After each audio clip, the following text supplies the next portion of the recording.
താറാതലയിട്ട് എങ്ങോട്ടാതല്ലേ ഒന്ന് നടുനൂർത്തി നിന്നപ്പോഴേക്കും മലയാളത്തിലല്ലാത്ത ഇംഗ്ലീഷിൽ റോക്കറ്റ് വിട്ടമാരി അവനും പോയി, കൂട്ടത്തിൽ ഞാനും ഇതിന്റെ പിന്നാലെ പോയി. തെണ്ടിത്തിരിഞ്ഞ ക്ഷീണത്തിൽ ഹോട്ടലിൽ ഒരു റൂമും എടുത്ത് കോയമ്പത്തൂർ ചൂടട്ടിയിടാവുന്നു. കിണിക്കിണന്റെ പകരം അയ്യോ എന്നാണ് വന്നത്.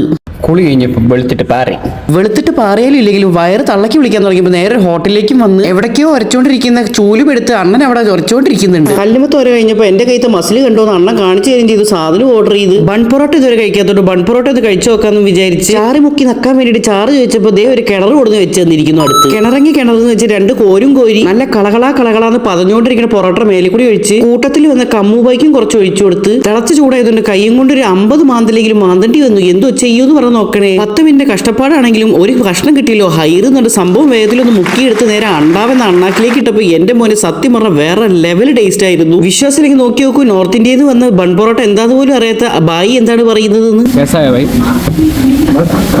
മസ്തിഷ്കത്തിൽ പിടിച്ചതാണോ അതോ വിഷപ്പടങ്ങാത്തോടാണോ എന്നറിയില്ല. ഒരു ഫ്രൈഡ് റൈസും കൂടി ഓർഡർ ചെയ്ത് വാഴയില എന്നുള്ള ബഹറിലേക്ക് ആ സാധനമൊക്കെ പാടാൻ അർജം പുറഞ്ഞ് തട്ടിയിട്ട് അതിന്റെ അത് നല്ല ഞെമുക്കുന്ന 2 ഞെക്കും ഞെക്കി അതും എടുത്തിട്ട് നല്ല വായിലേക്ക് വെച്ചപ്പോൾ എന്റെ മോനെ അതും നല്ല വേറെ ലെവൽ ടേസ്റ്റ് ആയിരുന്നു. മിനി കിണറിൽ നിന്ന് കുറച്ച് കറിയും എടുത്ത് ആ റൈസിലേക്ക് പൊഴിച്ച് അത് നല്ല കുഴകുഴാന്ന് കുഴച്ച സമയത്താണ് നമ്മുടെ തമിഴന്മാര് പറയുന്ന പോലെ നല്ല സാലിനെ കൂട്ടി സാപ്പിടുന്നത് വേറെ ലെവലിൽ ഇരിക്കും മച്ചാൻ. തിരിച്ചിറങ്ങുമ്പോൾ ബൺ പൊറോട്ട ഉണ്ടാക്കണ അണ്ണനെയും കണ്ടുകൊണ്ട് ഇന്നത്തെ പരിപാടി സബ്സ്ക്രൈബ് ചെയ്തിട്ട്